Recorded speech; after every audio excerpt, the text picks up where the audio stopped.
Le président de la République, son Excellence M. Mohamed Ould-Cheikh Al-Ghazouani, a apporté son soutien aux familles des journalistes décédés. Ce soutien d'un montant de 10 millions d'ouguiya a été remis jeudi soir au nom du président de la République par M. Hussein Ould Mejdou, président de la Haute Autorité de la Presse et de l'Audiovisuel, HAPA, au cours d'une cérémonie organisée par le syndicat des journalistes. Les ministres des Affaires économiques et des secteurs productifs et des finances, M.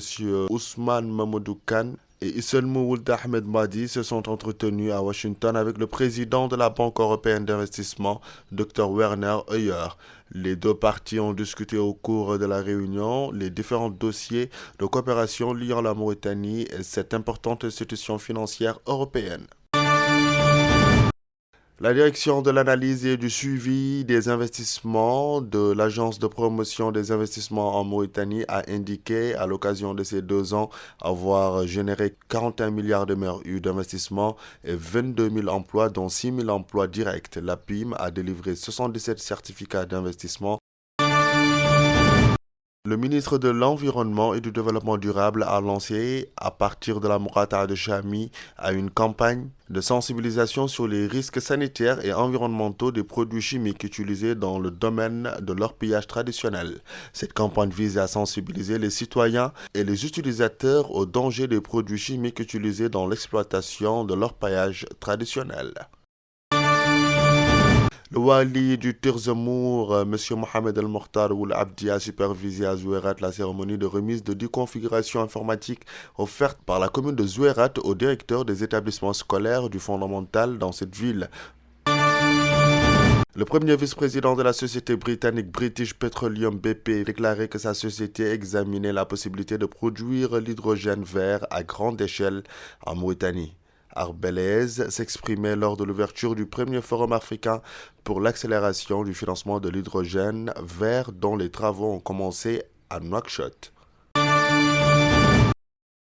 Le candidat à la municipalité de Boutchoulimite du parti Rassemblement national pour la réforme et le développement Tawassoul Mohamed Abd Ould Hubbullah a déclaré que des candidatures du parti au pouvoir INSAF sont marquées par des irrégularités et des violations de la loi. Dans un entretien avec le site Al-Akhbar, le responsable de Tawassoul indique avoir eu un avis juridique selon lequel la signature par procuration au nom de Manecher Ahmed Aïcha, deuxième de la liste INSAF, est contraire à la loi. Cette dernière se trouve à l'étranger.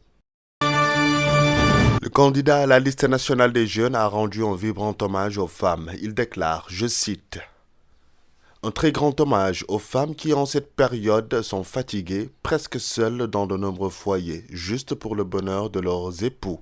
Et enfants, j'en profite pour dire à chacun que nous devons apprendre à nos enfants de contribuer aux corvées dans nos familles. Cela forme l'enfant et le prépare à comprendre que tout n'est pas facile.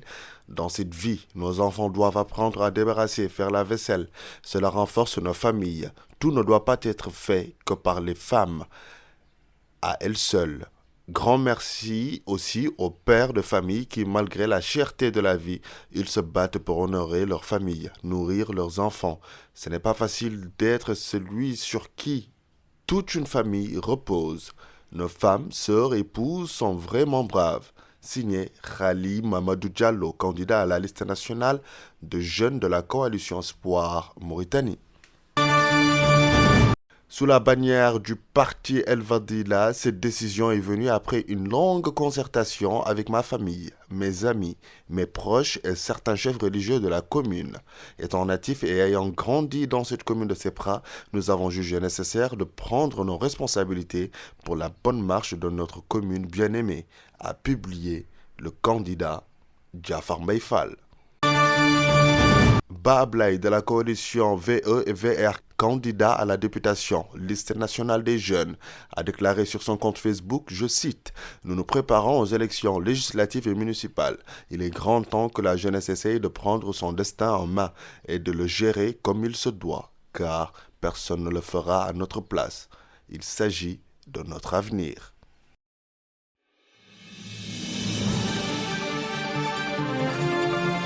Audio Jungle.